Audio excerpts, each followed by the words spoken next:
श्री योग वशिष्ठ महारामायण के वैराग्य प्रकरण में बाल्यावस्था के दोष की चर्चा की गई है। श्री राम जी कहते हैं, मुनीश्वर, असमर्थता, आपत्तियां, तृष्णा, मुक्ता, बोल न सकना, मूढ़ बधिरता, बुद्धि द्वारा कुछ जान न पाना, खिलौने आदि की अभिलाषा, चंचलता और दीनता आदि सारे दोष बाल्यावस्था में ही प्रकट होते हैं।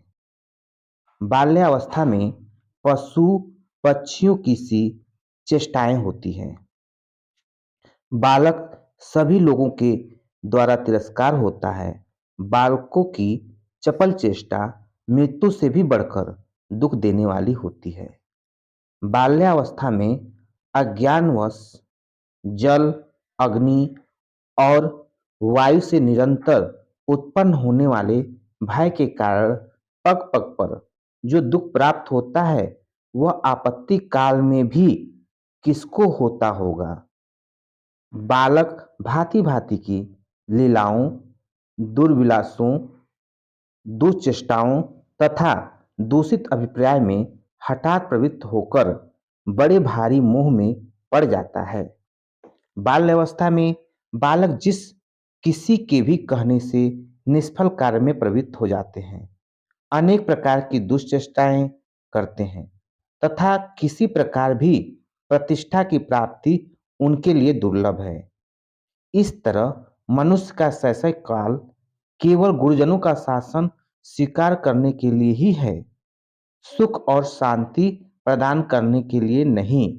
जैसे उल्लू दिन में अंधकार से भरे हुए दूषित गड्ढों में छिपे रहते हैं, उसी प्रकार जो दोष, जितने दुराचार और जो दुर्लभ दुश्चिंताएं हैं, वे सब के सब बाल्यावस्था में ही जीव के हृदय में छिपकर बैठे रहते हैं। ब्राह्मण जो लोग बाल्यावस्था में बड़ी रमणी है ऐसी कल्पना करते हैं, उन सबकी बुद्धि व्यर्थ है। उन हतचित मूढ़ बुद्धि लोगों को बारंबार धिक्कार है। जहां झूले के समान चंचल मन विविध विषयों के आकार को प्राप्त होता है तथा जो तीनों लोकों में अमंगल रूप है, वह बाल्यावस्था कैसे संतोषजनक हो सकती है। मुने, सभी प्राणियों का मन अन्य सब अवस्थाओं की अपेक्षा बाल्यावस्था में ही 10 गुना चंचल हो उठता है। मन स्वभाव से ही चंचल है और बाल्यावस्था में संपूर्ण चंचल पदार्थों में सबसे बढ़कर है। जहां उन दोनों का संयोग हो, वहां अंतःकरण में चपलता जनित अनर्थ से बचाने वाला कौन है। बचपन और मन, ये दोनों सभी वृत्तियां व्यवहारों में सदा दो सदोहर भाइयों के समान दृष्टिगोचर होते हैं। इन दोनों की स्थिति क्षणभंगुर है। बालक कुत्ते के समान थोड़ा सा ही खाना देने या पुचकारने से वश में हो जाता है और थोड़ा से ही घुड़कने से या छड़ी आदि दिखाने से बिगड़ जाता है या डर जाता है। वह सदा अपवित्र स्थान में ही रमता या खेलता है। बाल्यावस्था में प्राणी केवल दूसरों से डरता और खाता पीता रहता है। वह सदा दीन रहता है, देखी और बिना देखी सभी वस्तु की इच्छा करता है। उसकी बुद्धि और मनुष्य और शरीर दोनों चंचल होते हैं। ऐसी बाल्यावस्था को मनुष्य केवल दुख भोगने के लिए ही धारण करता है।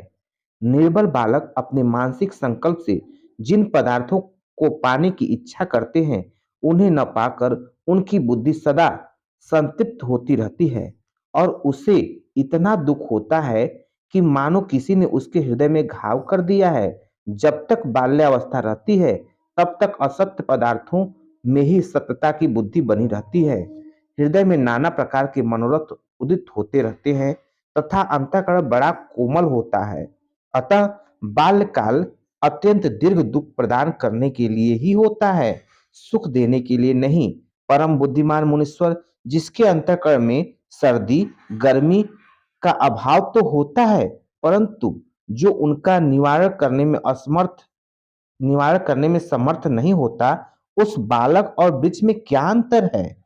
बाल्यकाल में गुरु से, माता-पिता से, अन्य लोगों से तथा अपनी अपेक्षा बड़े बालकों से भी भय प्राप्त होता है। अतः बाल्य अवस्था भय का मंदिर ही है। महामुनि, बाल्य अवस्था में समस्त दोषपूर्ण दशाओं द्वारा अंतःकरण दूषित होता है और बाल्यकाल अविवेक नामधारी विलासी का विलास भवन है। इसलिए इस जगत में यह बाल्य अवस्था किसी के लिए भी पूर्ण संतोषदायक नहीं है।